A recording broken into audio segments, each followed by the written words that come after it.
also find people in your congregation and your community who are retired, who want to pray for you. And the way it works is this, and I do some coaching for some bishops. I coached a bishop last year, and I challenged him. I said, who's praying for you, Bishop? He said, oh, my flock. I said, no, not them. I said, specifically, who's praying for you?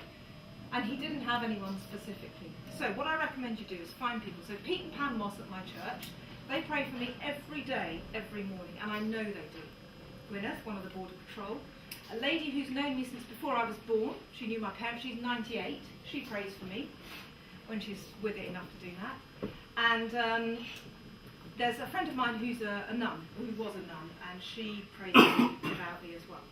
So each month they get a sheet, one side of A4, otherwise they get bored. Home, work, things I'd like you to pray for. They have been praying for me for the last month about coming to this event, so that what I say will be helpful, so that you guys will grow as a result of this workshop. So get yourself a prayer team. And I'll tell you that'll do two things. First of all, it will make the people who are praying for you feel valued. Obviously, it's put a smile on God's face. And the third thing is that it will make you feel sustained in the workplace. It's the basic. If you don't have people praying for you, there's no point in saying, oh, I want to be a wonderful Christian in the workplace.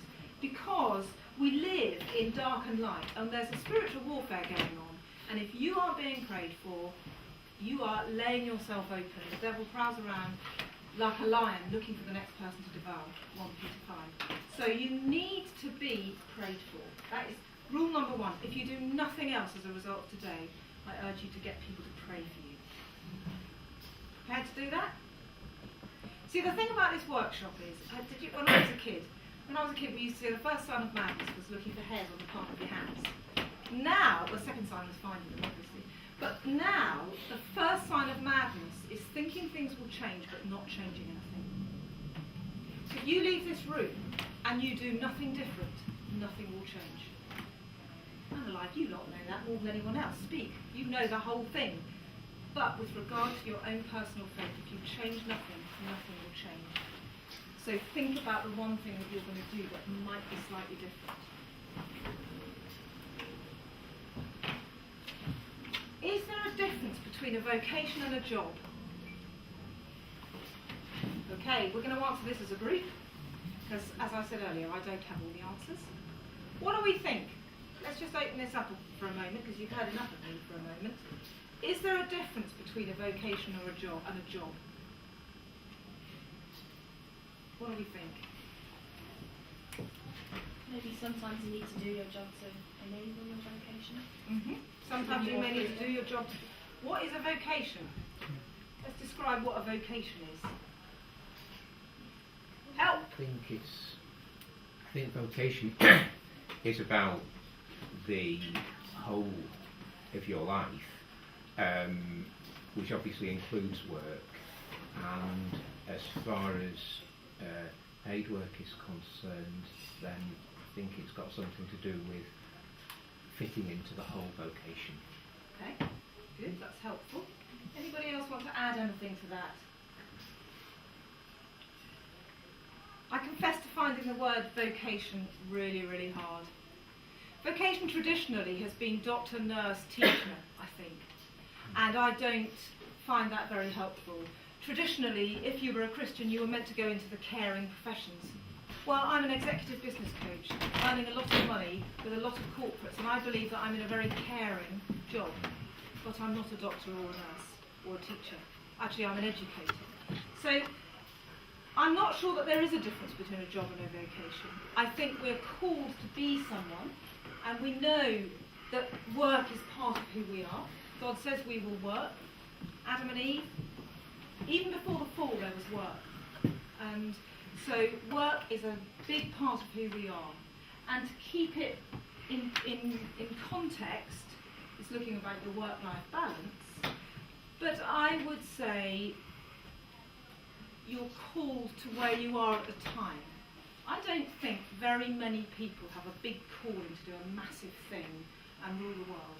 Otherwise we'd be in a right old muddle, because there'd be too many chiefs and not enough Indians. So I think, for me personally, I don't, even though I'm a coach, I don't look a long way and say this is where I'm going to be in 7 years. I turn up. I I say to people I'm a really lazy Christian. I turn up and I tip up to these jobs. I made myself a job in media. I found myself a job. I wandered my way around. And as I engaged with God, the two became closer and closer and closer. So now I can't tell the difference between the two. I really struggle. I just cannot tell the difference between the two. And that's a great place to be, because I can honestly say that I love my job. I have loved my job for 35 years that I've been working. All but about 6 or 7 months when I was in this accounts job and I really wasn't very good at counting.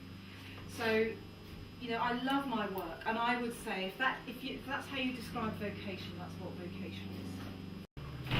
Okay, so I'm saving up sharing other people's experiences until the end. So we'll do that at the end, and then I'm going to ask you to think about your experiences of faith in the workplace to see if that can help others. I'll just answer a few more of these. I'm interested in being a social and gregarious Christian in my work. I don't want to be in a ghetto. And I think that's a really interesting question, because being who you are, if you're not interesting and if you're not sociable, I don't know how you're going to make yourself do that. You either are or you aren't. I think you need to be who you are, not who somebody thinks you are. And it's very interesting that people soon know, once they know that the way you can find other Christians in the workplace is to ask people what they do at the weekend and be honest about what you do at the weekend. I go to my church community or whatever you do on a Sunday. And people, the biggest compliment anyone ever paid to me, they said to me, "Blimey, you don't look like a Christian." It's like, yes, thank goodness for that. So it's personal as to how you do this and how you find other Christians in the workplace. But I would suggest that when you do find people, it nourishes you in the office. So we had a new he wasn't operations director, I can't remember his job. But this guy came to work in the office, and he was a tall, good-looking Nigerian guy. And I could sense the Holy Spirit about him. I knew he was a Christian. So I said, I met him, and when everyone had left the room, I said, "Hey, Daphne, how are you doing? What are you doing this weekend?" And he said, "Oh, I'll be going to church." And I said, "I know, and I bet you'll go to a Pentecostal church." He said, "Yeah, how did you know?" I said, "I just know, I can see." He became one of our prayer team. And he just became a really supportive friend, and it was really useful to have someone to bounce ideas off. When there were tricky conversations going on or ethical dilemmas, I knew I could go and talk to Dapo and have a conversation about it. So you'll find out ways of meeting people and finding out who they are and where they are. And then people will see something about you that they don't see anywhere else. There is something about Jesus when he's living with you and standing with you that is very, very special to you and becomes special to other people. And people will understand your values. There's a question here about values. And people will know what your values are because of the way you are, because of the way you speak, because of the way you treat people, the way you respect everybody, whoever they are. One of my great friends at work was Mohammed. He was a devout Muslim, and we learned a lot from each other.